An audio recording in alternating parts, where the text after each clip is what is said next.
Hello, welcome to AP Sources Simplified. Today we are switching to the Continuities and Changes over Timescale in our AP exam review. This is also called CCOT, and basically what a student needs to do is identify what changed in a time period and what stayed the same, and be sure to discuss the topic at hand. And the first topic we will employ this skill on is U.S. government and politics from 1781 to 1820. Below you can see a graphic of the presidents from that time period, starting with Jorge Washington and ending with James Monroe. So let's dive deeper into this topic. Let's first start off with the big change that occurred during this time period, and that was the switch from the United States first government, the Articles of Confederation, to its second and still going, Constitution. So here are the main changes that occurred. Under the Articles of Confederation, there was only one branch that was a single legislature, with every state, no matter how large or small, or size of their population, had one vote. It was very difficult to pass bills and laws, as they needed 2/3 vote, and to make any changes to the government needed unanimous consent, which was nearly impossible.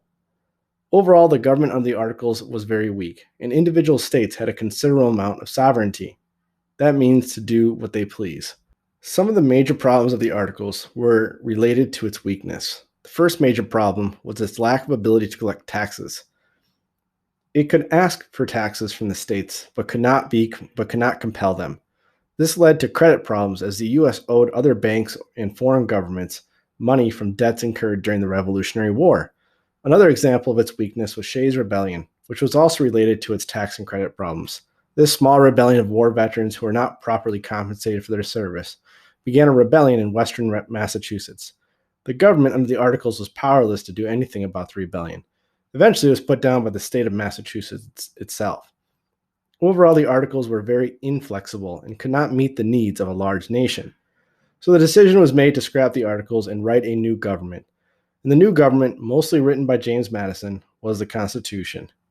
There had been about 2 years of debate about it between the Federalists who wanted the Constitution and the Anti-Federalists who were against it, but eventually it would pass.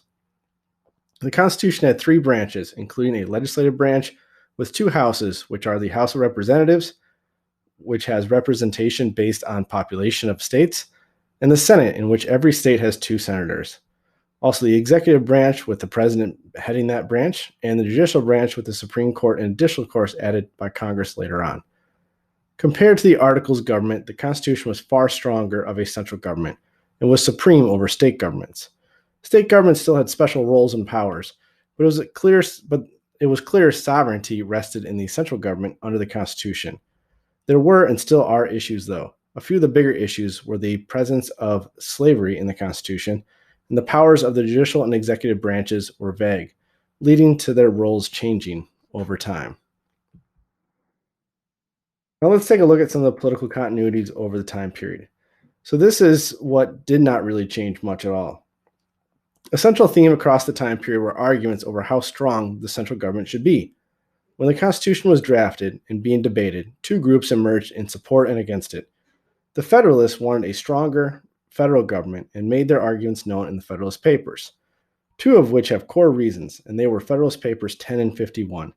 On the other side were the Anti-Federalists, who argued that the Constitution and a strong federal government would lead to tyranny, and they often evoked the reasons for fighting the Revolutionary War a decade prior.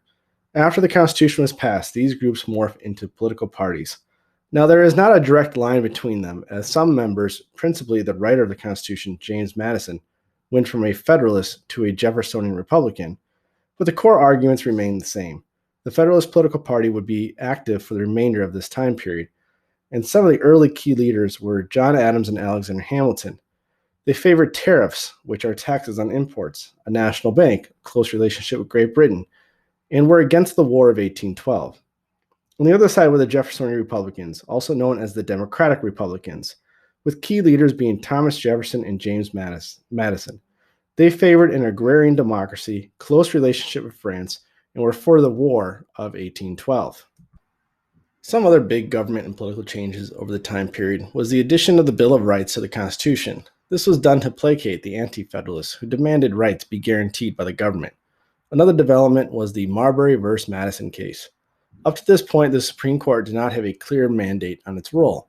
The Supreme Court gave itself the power of judicial review as a result of this case.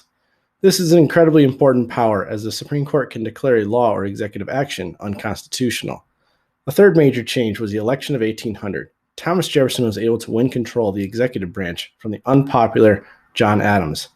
While it was not the end of the Federalist Party, it did signal their long decline. And finally, the years after the War of 1812 are known as the Era of Good Feelings, a time in which there was a sense of national purpose and desire for unity among Americans. This won't last long, though. Finally, let's take a look at some key policy changes over the time period. The Washington-Adams era saw a somewhat pro-Great Britain stance, although Washington was most concerned with preserving neutrality in foreign affairs. To support this, there are pieces of evidence, including Jay's Treaty, which was an agreement with Great Britain in regards to several continuing disputes, and during the Adams administration, the U.S. engaged in an undeclared or quasi-war with France, which was, of course, Great Britain's arch-rival. Specifically, during the Adams administration, there was a hindering of rights, as he signed into law the Alien Sedition Acts, and in general, the administration was more loose in its interpretation of the Constitution. They also employed Hamilton's economic program, which brought about high tariffs, a national bank, and support of manufacturing. When Jefferson swept into power in the election of 1800, there was a major shift in policy. Jefferson was pro-France, although he tried mightily to remain neutral in foreign affairs, going so far as to limit shipping and trade with foreign nations under the Embargo and Non-Intercourse Acts. Jefferson, in particular, tried to strictly follow the Constitution. He reduced the size of government, favored lower tariffs, and states' rights. And he was even iffy on completing the amazing deal for the U.S., the Louisiana Purchase, because he thought the Constitution did not give him any right to. But thankfully, he did anyway. Okay, that does it for Continuities and Changes Over Time with Government and Politics from 1781 to 1820. Subscribe to the channel for more AP Test Review.